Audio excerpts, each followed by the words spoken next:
Assalamualaikum warahmatullahi wabarakatuh. Allahumma salli wa sallim ala Sayyidina Muhammadin miftahi babi rahmatillah adada ma fi ilmillah salatan wa salaman daimaini bidawami mulkillah wa ala alihi wa sahbihi. Pada episode nomor 1 kajian kita kali ini, kita akan belajar tentang betapa maha dekatnya Allah subhanahu wa ta'ala. Jadi Allah itu dekat tanpa jarak. Karena jarak itu adalah makhluk. Dan Allah tidak dibatasi oleh makhluk. Allah tidak dikuasai oleh makhluk. Allah lah yang menguasai makhluk. Jadi Allah dekat tapi tanpa jarak.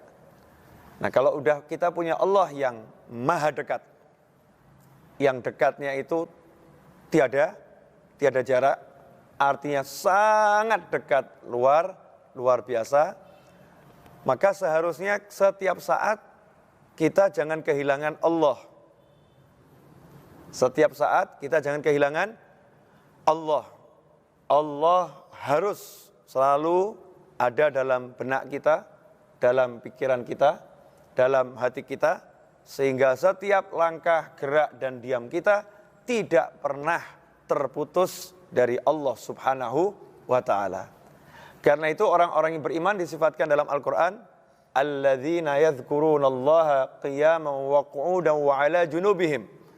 Orang-orang yang senantiasa ingat, senantiasa menyebut, senantiasa berzikir kepada Allah subhanahu wa ta'ala, baik dalam keadaan berdiri, duduk maupun berbaring.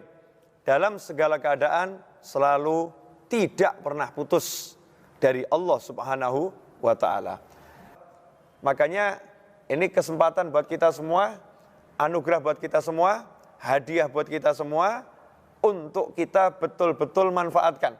Setiap detik, setiap saat, setiap waktu, setiap gerak, setiap diam, hati terus panggil Allah subhanahu wa ta'ala. Nah, kalau udah terbiasa manggil Allah, nanti akan merasakan kedekatan dengan Allah subhanahu wa ta'ala. Tidak ada yang bisa membatasi antara hamba dengan penciptanya dan pencipta dengan hambanya. Nggak ada batasan. Entah itu dosa, entah itu apa.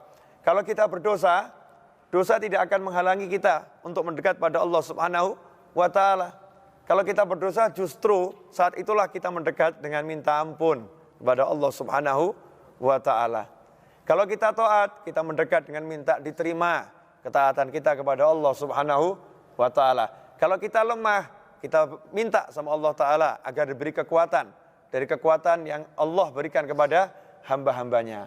Ini pelajaran pertama, episode pembuka, bahwasannya Allah maha dekat dan itu sangat menguntungkan buat hamba-hambanya. Karena itu teruslah untuk meminta, memohon kepada Allah subhanahu wa ta'ala. Semoga barokah dan manfaat. Assalamualaikum warahmatullahi wabarakatuh.